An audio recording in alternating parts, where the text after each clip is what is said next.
ಎಲ್ರಿಗೂ ನಮಸ್ಕಾರ. ಇವತ್ತು ನೀವು ನೋಡ್ತಾ ಇರುವಂತಹ ವಿಡಿಯೋ ಇಂದಿನ ಗುರುವಾರ ನಮ್ಮ ಮನೆಯಲ್ಲಿ ಮಾಡಿರುವಂತಹ ಪೂಜೆ.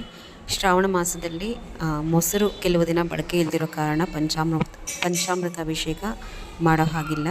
ಕೇವಲ ಕ್ಷೀರದಿಂದ ಮಾತ್ರ ನಮ್ಮ ಮನೆಯಲ್ಲಿ ಅಭಿಷೇಕ ಮಾಡಿದ್ದೀವಿ.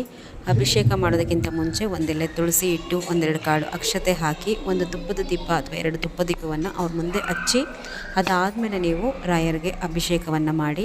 ಶ್ರಾವಣ ಮಾಸದಲ್ಲಿ ತಪ್ಪದೆ 4 ಗುರುವಾರನೂ ಸಹ ರಾಯರಿಗೆ ತುಳಸಿಯನ್ನು ಏರಿಸೋದನ್ನು ಮರಿಬೇಡಿ. ತುಳಸಿಯನ್ನು ಹಾಕೋದ್ರಿಂದನೂ ಸಹ ನಿಮ್ಮೆಷ್ಟೋ ಕಷ್ಟ ಕಳೆಯುತ್ತೆ. ಈಗ ನೀವು ನೋಡ್ತಾ ಇರೋಂತಹ ವಿಡಿಯೋ ರಾಯರಿಗೆ ಶ್ರಾವಣ ಮಾಸದ 4 ಗುರುವಾರನೂ ಸಹ ತಪ್ಪದಲ್ಲೇ 5 ಮಣ್ಣಿನ ದೀಪಗಳನ್ನು ತುಪ್ಪದಲ್ಲಿ ಹಚ್ಚಿ ಅಂತ ಹೇಳಿದ್ದೆ. ಅದನ್ನು ನಾನು ಸಹ ಹಚ್ಚಿರುವಂತಹದ್ದನ್ನು ನೀವು ನೋಡ್ತಾ ಇರ್ಬೋದು. ಆದಷ್ಟು ನೀವು ಹಚ್ಚುವಾಗ ಬೆಂಕಿ ಕಡ್ಡಿಗಳಲ್ಲಿ ಹಚ್ಚಬೇಡಿ. ವಿಶೇಷವಾದ ಯಾವುದೇ ದೀಪ ಅಂದರೆ ನಿಂಬೆಹಣ್ಣಿನ ದೀಪ ಇರ್ಬೋದು ಅಥವಾ ರಾಯರಿಗೆ ಹಚ್ಚುವಂತಹ ಈ ತುಪ್ಪದ ದೀಪಗಳನ್ನು ಊದುಬತ್ತಿ ಬಳಸಿ ಹಚ್ಚಿ. ಇಲ್ಲ ಅಂತಂದರೆ 2 ಬತ್ತಿಯನ್ನು ತುಪ್ಪದಲ್ಲಿ ಅಥವಾ ಎಣ್ಣೆನಲ್ಲಿ ನೆನೆಸ್ಕೊಂಡು ಆ ಬತ್ತಿಯನ್ನು ಹಚ್ಕೊಂಡ್ಬಿಟ್ಟು ಅದರಲ್ಲಿ ಹಚ್ಚಿ. ಬೆಂಕಿ ಕಡ್ಡಿಯಿಂದ ಕೆಲವೊಂದು ವಿಶೇಷ ದೀಪಗಳನ್ನ ಅಂಟಿಸೋದ್ರಿಂದ ದೋಷ ಬರುತ್ತೆ ಅಂತ ಹೇಳ್ತಾರೆ. ಎಲ್ಲ ದೀಪಗಳಿಗೂ ಅರಿಶಿನ ಕುಂಕುಮ ಇಟ್ಟು 1-2 ಕಾಳು ಅಕ್ಷತೆ ಹಾಕಿ ಹೂಗಳನ್ನು ಇಟ್ಟು ಹಚ್ಚಿ. ಇದನ್ನು ಎತ್ತಿ ರಾಯರಿಗೆ ಬೆಳಗೋದನ್ನು ಮಾಡಬಾರ್ದು. ನಾವು ಎಲ್ಲಿ ತಟ್ಟೆನಲ್ಲಿ ಇಟ್ಟು ಹಚ್ತೀವೋ ಅಲ್ಲೇ ಇರಬೇಕು. ಅದನ್ನು ಕದಲ್ಸೋದಕ್ಕೆ ಹೋಗಬೇಡಿ. ಇದನ್ನು ತೋರಿಸ್ಬೇಕು ಅಂತ ಅನ್ನಿಸ್ತು. ಸೊ ಹಾಗಾಗಿ ವಿಡಿಯೋ ಮಾಡಿಕೊಂಡೆ. ಎಲ್ಲರದ್ದು ಸಹ ರಾಯರ ಪೂಜೆ ಆಗಿದೆ ಅಂತ ಹೇಳಿ ಭಾವಿಸ್ತೀನಿ. ಇವತ್ತು ರಾಯರು ಎಲ್ಲರಿಗೂ ಸಹ ಒಳ್ಳೆಯದನ್ನು ಮಾಡಲಿ. ಎಲ್ರಿಗೂ ನಮಸ್ಕಾರ.